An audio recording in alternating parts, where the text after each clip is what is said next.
Assalamualaikum warahmatullahi wabarakatuh. Halo pemirsa Bungo TV dimanapun Anda berada. Kembali lagi dalam program Ngobrol Bareng Psikolog. Dan tentunya bersama saya Sylvia yang akan menemani kebersamaan kita dalam program Ngobrol Bareng Psikolog ini. Nah, baiklah pemirsa, di hari ini kita memiliki tema yang sangat menarik nih, yaitu tema yang sangat dekat dengan diri kita, keluarga kita, lingkungan kita. Apa itu? Yaitu inner child. Nah, untuk membahas mengenai inner child ini, telah hadir bersama saya Ibu Wiwi Narti MPSI Psikolog yang akan membahas lebih dalam mengenai inner child ini. Halo Ibu, apa kabar? Halo, alhamdulillah baik. Masya Allah, auranya hari ini sangat luar biasa sekali untuk membahas inner child ini ya. Kira-kira nih Bu, apa sih inner child ini di kalangan kita, di lingkungan kita? Oke, inner child itu adalah bagian dalam diri kita yang menyimpan pengalaman emosional masa lalu, misalnya masa kecil ya, makanya ada inner child itu.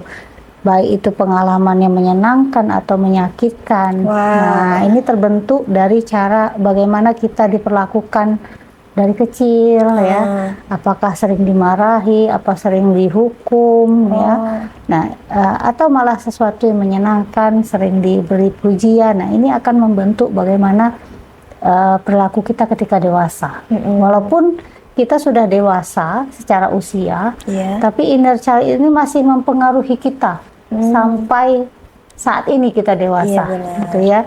Dia juga mempengaruhi bagaimana cara kita memecahkan masalah, berhubungan dengan orang lain. Nah, inner child ini sangat mempengaruhi. Jadi inner child ini sangat penting untuk kita bahas pada kesempatan kali ini ya Bu. Karena ini sudah dari kecil itu akan mempengaruhi ke saat besar. Nah, kira-kira bagaimana sih Bu pola asuh yang benar dari kecil itu sehingga kedepannya itu tidak ada trauma bagi seseorang itu? Oke, kalau pola asuh yang baik sebenarnya kan ada berapa tipe ya pola asuh itu, demokratis, ada yang permisif ya, ada yang otoriter. Nah, ketiga itu sebenarnya tidak ada yang benar-benar baik 100% dan juga tidak ada yang benar-benar buruk 100%.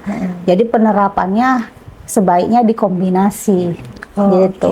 Kalau pola asuhnya melulu demokratis gitu ya, yang paling bagus memang demokratis ya, dimana anak diajak diskusi ya, diminta pendapatnya, sehingga anak merasa dihargai, dia percaya diri, dia tumbuh menjadi orang yang yakin terhadap dirinya. Sementara kalau pola asuh yang otoriter gitu ya, apalagi kalau 100% tuh otoriter, bayanginlah kalau anak apa-apa harus ngikut orang tua, ya tidak pernah diberi kesempatan untuk bicara. Kita bayangkan kalau dia dewasa seperti apa, takut, cemas ya, berhadapan sama orang ngerasa salah nggak nih nanti, nggak pede gitu, karena di rumah keputusan semua itu harus ngikut sama orang tua. Ada lagi pola asuh yang permisif yang serba boleh. Anak melakukan sesuatu misalnya ninju anak orang, dimaklumin gitu ya, nggak apa-apa lah masih kecil ya. Jadi semua serba boleh, apa yang keinginan anak dapat dengan mudahnya. Bayangkan ketika misalnya jadi orang yang egois, ya nggak peduli perasaan orang lain, kemudian juga maunya didengarkan sama orang, dia nggak mau mendengarkan orang lain, terus ngerasa dirinya yang benar. Nah, itu pengaruh pola asuh. Makanya bagusnya dikombinasi sesuai dengan situasi. Kalau anak itu misalnya kalau tidak kita tegasin, dia mageran terus seharian, perlu tuh otoriter, ya kan? Jadi lihat kepribadian anak. Kalau anak yang pragmatis, yang zona nyaman banget, otoriter itu penting gitu. Tapi ketika anak itu dia sudah dewasa ya, lebih banyak bagusnya diskusi gitu, sehingga anak mengungkapkan pendapatnya. Jadi tidak ada yang baik 100% pola asuh dan tidak ada yang buruk 100%. Yang bagus adalah sesuai dengan konteksnya, situasinya, pakai pola asuh yang tiga-tiganya ada gitu. Iya, benar. Harus dikombinasikan semuanya iya, benar. supaya menjadi kesempurnaan. Iya benar. Nah, trauma di masa kecil ini kan Bu pastinya akan terbawa tuh hingga kita dewasa. Iya, benar. Apakah trauma ini bisa disembuhkan saat kita dewasa nih Bu? Bisa, pasti bisa. Yang penting yang pertama kita sadari bahwa ada sesuatu yang aneh nih di diriku. Ya, ada kasus yang dulu pernah ibu tangani, seorang ibu dia punya anak kecil, dia sering pukul anaknya pakai sapu lidi itu, dia berbekas baret-baret. Tapi setelah itu dia nangis gitu, habis mukul anaknya. Dia bilang, apa aku udah gila Bu, gitu ya. Aku sadar itu salah, tapi aku nggak bisa ngontrol diriku. Setiap kali anakku salah, udah pasti aku ngambil sapu lidi gitu ya, untuk mukul gitu ya. Nah ternyata ketika kita gali riwayat dia selama bertumbuh, ternyata dia dulu juga sering dipukul pakai sapu lidi sama orang tuanya. Jadi diturunkanlah pola asuh itu kepada anaknya saat ini gitu. Jadi harus disadari bahwa memang ada sesuatu yang salah pada dirinya gitu. Nah, tentunya trauma ini kan terbawa hingga dewasa dan kita sudah menyadari nih tanda-tandanya itu seperti apa. Mungkin nanti lebih dijelaskan lagi nih Bu, apa sih tanda-tanda ketika kita sudah mengalami inner child ini? Nah, tentunya kita sudah menyadari nih bahwasanya di dalam diri kita itu sudah ada tanda-tanda inner child. Nah, untuk mengetahui tanda-tandanya itu akan kita bahas setelah sesaat ini.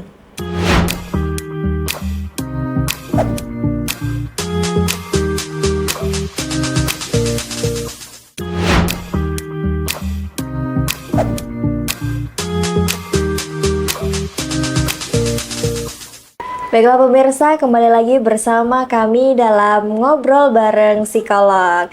Nah, tadi kita sudah berbincang-bincang dengan Ibu mengenai sedikit inner child. Dan pertanyaan sebelumnya yaitu apa sih tanda-tandanya ketika kita mengalami inner child? Mungkin boleh dijelaskan Ibu? Oke, kalau tanda-tanda inner child itu setiap orang berbeda-beda ya. Ada yang orangnya mudah tersinggung ya. Bagi orang lain itu kayaknya bukan masalah deh, kok sama dia tersinggungan banget gitu ya. Nah ada juga orang yang takut ditolak sehingga dia lebih banyak menyenangkan orang lain gitu ya. Dia sampai mengorbankan dirinya, yang penting orang senang gitu. Nah itu juga tanda-tanda inner child. Jadi tanda-tandanya banyak. Ada juga yang apa namanya, ngambekan ya, mudah tersulut emosi, nah gitu. Jadi tanda-tandanya banyak sekali ya. Yang itu yang ada juga dia tidak bisa mengontrol perilakunya seperti yang Ibu ceritakan tadi. Itu dia tahu salah tapi kok nggak bisa kontrol gitu. Nah, itu juga dari inner child. Mungkin banyak sekali tanda-tandanya ya Bu, tergantung pola orang asuh. berbeda. Nah terus inner child ini, trauma masa kecil ini sebenarnya positif atau negatif sih Bu? Kebanyakan negatif. Iya, karena inner child yang terluka itu diri kita waktu kecil gitu ya. Nah itu akan terbawa terus sampai besar gitu ya. Kalau inner child-nya dia bahagia, kecilnya dia bahagia, justru dia akan juga menurunkan kebahagiaan itu kepada anak-anaknya. Jadi tergantung bagaimana yang dia terima ketika kecil. Kebanyakan kalau yang pola asuh negatif itu menghasilkan inner child yang negatif juga. Gitu. Nah ini kan dia bersifat bisa jadi turun-temurun nih Bu. Iya benar. Jadi bagaimana sih ketika kita nih sudah menjadi orang tua, namun kita menyadari bahwasanya ketika kita kecil, kita juga mengalami trauma masa kecil. Bagaimana sih supaya kita tidak menurunkan hal ini ke anak Kepada kita anak. nanti? Yang pertama kita lakukan adalah sadari dulu kalau kita punya inner child yang terluka. Ingat-ingat lagi pengalaman masa lalu. Kok kenapa ya aku berlebihan sekali gitu.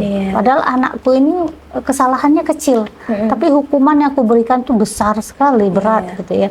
Nah sadari itu, kemudian ingat lagi masa-masa kecil kita. Tapi biasanya orang nggak mau mengingat.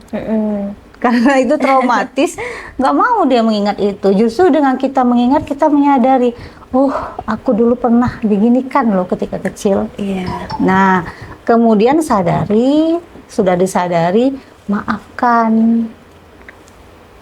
Bilang, orang tuaku tidak pernah mendapatkan parenting, ya kan? Bagaimana buruknya orang tuaku adalah tetap orang tuaku.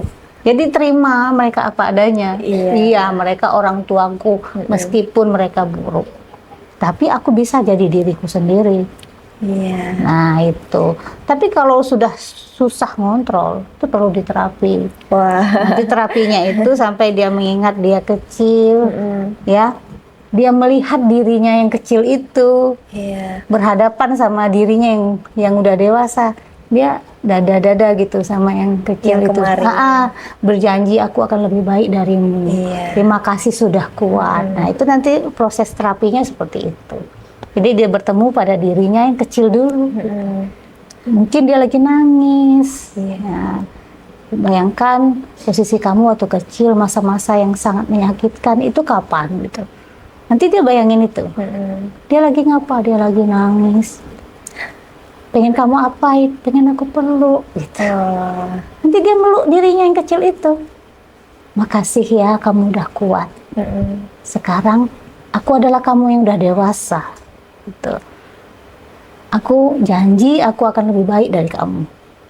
Ya, kemudian yang kecil itu pergi gitu. Jadi itulah terapinya itu nanti. Biasanya pada nangis. Saya aja udah mau nangis nih. Keinget masa kecil itu gimana dididik sama orang tua. Benar. Nah terkadang bukan Bu, banyak sekali orang tua yang ingin membalas dendam kepada anaknya itu gimana tuh Bu? Nah kalau sudah ada niat, aku dulu kecil sakit, anakku juga keperlakuan sakit kayak gitu. Nah itu kadang sulit kita untuk menyadarinya. Nah, peran orang-orang di sekitar lah yang penting banget. Misalnya suaminya nih, tahu istrinya punya trauma. Ini kayaknya istriku dendam nih gara-gara dia kecil dulu gitu ya. Suamilah yang menyadarkan, dibawa ke psikolog. Atau kalau orang tuanya sendiri misalnya, kok kayaknya anakku ngulang yang aku lakukan dulu. Biasanya kalau udah tua lebih bijaksana kan gitu ya. Nggak pengen juga anaknya kayak gitu kan. Nah akhirnya dari itulah orang tua yang mengingatkan, orang sekitar yang tahu itu yang menyadarkan dia kayak kamu butuh bantuan gitu. Kalau dari dirinya sendiri kalau udah ada niat balas dendam agak susah.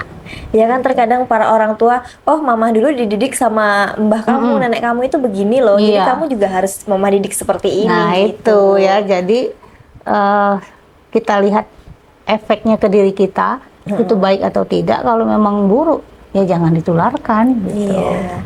Jadi salah satu untuk membasmi inner child ini atau trauma masa kecil ini, yaitu salah satunya adalah berobat ya pemirsa. Terapi ya. Kalian boleh berobat nih sama ibu karena ibu juga melayani jasa konseling ya Bu. Ada di bawah ini teman-teman. Nah itu tadi sudah lumayan dalam dibahas sama ibu, tapi belum sangat dalam lagi karena kita masih banyak pertanyaan-pertanyaan yang akan membahas tentang inner child ini atau trauma masa kecil, yaitu bagaimana sih supaya diri kita ini bisa berdamai dengan inner child dalam diri kita. Nah untuk menjawabnya pemirsa jangan kemana-mana, tetap di Ngobrol Bareng Psikolog.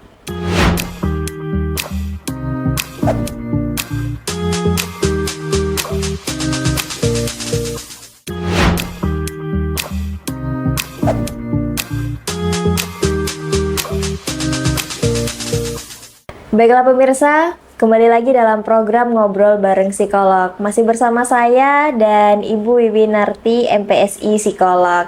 Nah tadi pertanyaan sebelumnya adalah bagaimana sih cara berdamai dengan inner child ini yang ada di dalam diri kita. Mungkin Ibu bisa dijawab bagaimana sih caranya? Oke, bagaimana kita berdamai sama inner child kita ya.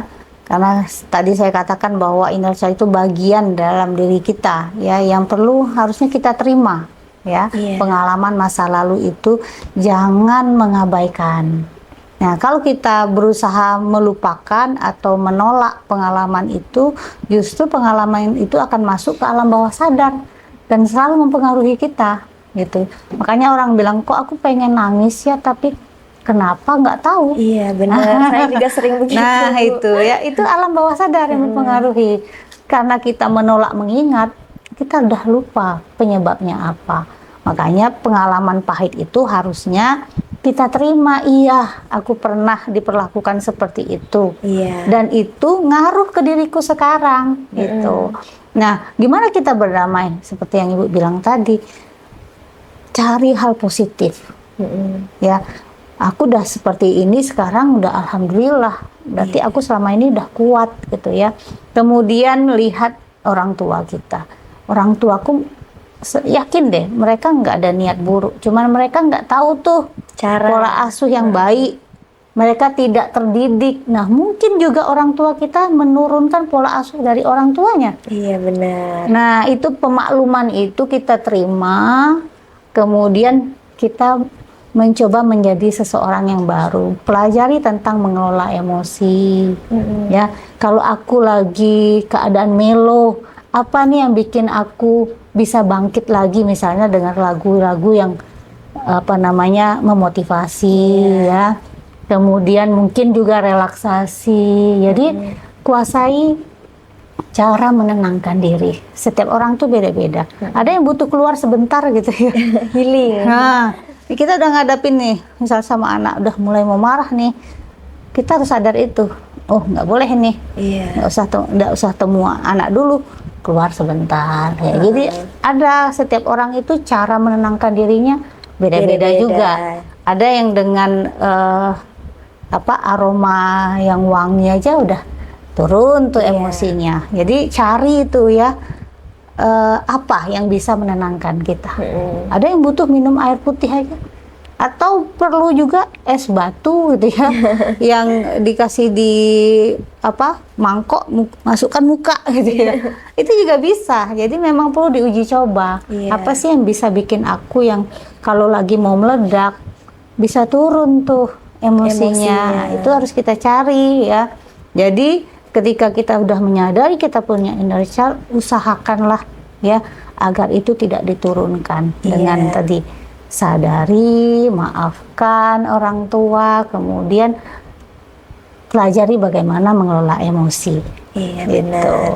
Nah, jadi artinya inner child ini atau trauma masa kecil ini bisa sekali disembuhkan ya, Bu ya? Bisa sekali. Nah, lalu bagaimana sih orang tua ini bisa lebih sadar akan pola asuh yang sehat, Bu, untuk anaknya? Iya, nah kalau kita sebagai orang tua, harusnya ketika kita dulu pernah mengalami hal yang tidak menyenangkan ya, harusnya kita jadikan itu pelajaran gitu ya. Oh, aku pernah dilakukan dibanding-bandingkan misalnya sama saudaraku, itu sakit loh. Iya benar. Nah, aku nggak bakalan itu kayak ke anak. Harusnya gitu, karena kita udah merasakan, harusnya berempati ya. Tapi bukan mengulang gitu ya. Nah, kita sebagai orang tua tahu yang kita alami ketika dulu kita bertumbuh, ya nggak usah diturunkan lagi ke anak gitu ya. Nah, kemudian jangan lupa untuk selalu belajar. Karena jadi orang tua ini nggak ada kelasnya. Kita learning by doing kan. Tiba-tiba udah ada anak, terus kita belajar jadi orang tua langsung gitu. Nah, bagusnya ya sebelum kita nikah, kita udah ikut kelas-kelas parenting. Jadi tahu tuh ya, atau baca-baca buku parenting ya, sehingga ada nih ilmu baru yang bisa kita terapkan ke anak, bukan lagi ngadopsi pola asuh yang lama gitu ya. Jadi persiapkanlah sebelum jadi orang tua. Bisa, kalau sekarang banyak kok ya tempat kita belajar, media ya, Bungo TV, buku-buku. Nah, buku juga ada e-book. Nah, jadi nggak ada alasan sekarang itu nggak mau belajar.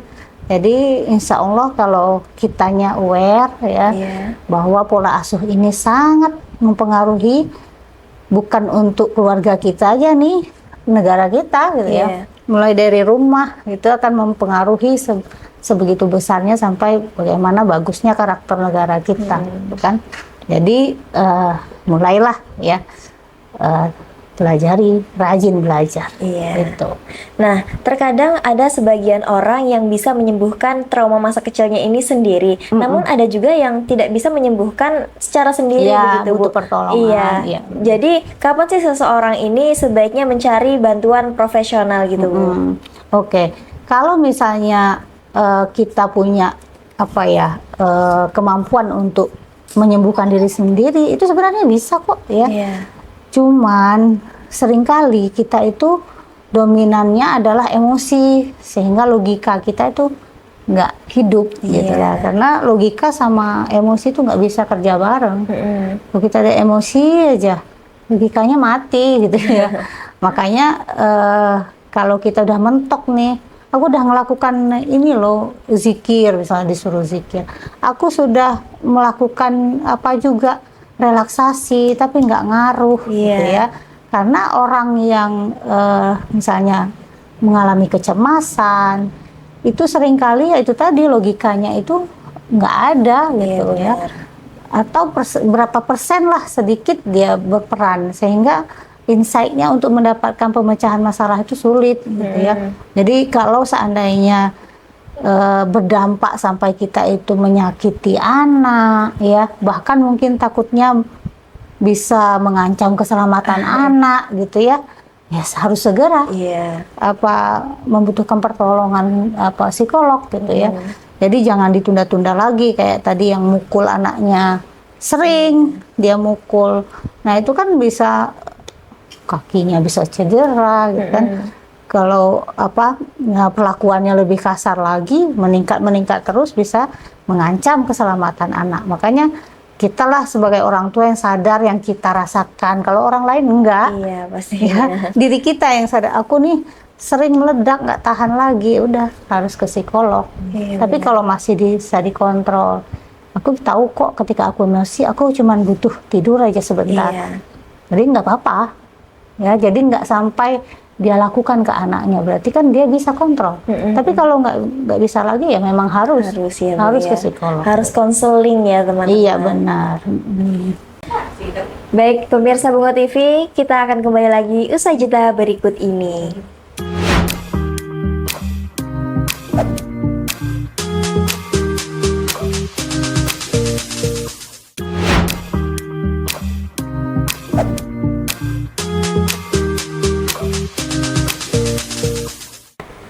Baiklah pemirsa, kembali lagi dalam ngobrol bareng psikolog. Nah tadi udah dijelasin nih mengenai inner child atau trauma masa kecil oleh Ibu Wiwin Winarti MPSI psikolog. Jadi untuk mengakhiri ini ada closing statement nih dari Ibu Wiwin Winarti. Apa tuh Bu closing statementnya boleh? Oke, ya pemirsa Bungo TV, inner child itu adalah trauma masa kecil yang kita alami ya, yang mempengaruhi kita hingga dewasa. Jadi perilaku kita di masa dewasa ya itu sangat besar pengaruhnya terhadap pengalaman kita ketika kecil ya. Tapi kabar baiknya inner child itu bisa disembuhkan ya, sehingga jangan ragu-ragu untuk mencari bantuan kalau seandainya kita tidak bisa mengatasinya sendiri ya. Kuncinya adalah inner child itu bukan aib ya, jadi bisa disembuhkan dan kita masih bisa kok baik-baik saja ya, dan memaafkan masa lalu. Wah, sangat luar biasa sekali ya pemirsa. Jadi inner child ini bukan aib, tapi bagian dari kita yang perlu dirangkul. Baiklah pemirsa, itulah tadi closing statement dari Ibu Wiwin Narti MPSI psikolog. Jadi untuk pemirsa yang membutuhkan bimbingan konseling apapun itu, mengenai apapun itu ya Bu, bisa kalian hubungi di bawah ini. Jadi pemirsa, inner child itu bukan aib, tapi bagian dari kita yang perlu dirangkul. Terima kasih sudah menyaksikan, sampai jumpa di episode berikutnya. Bungo TV, selalu di hati.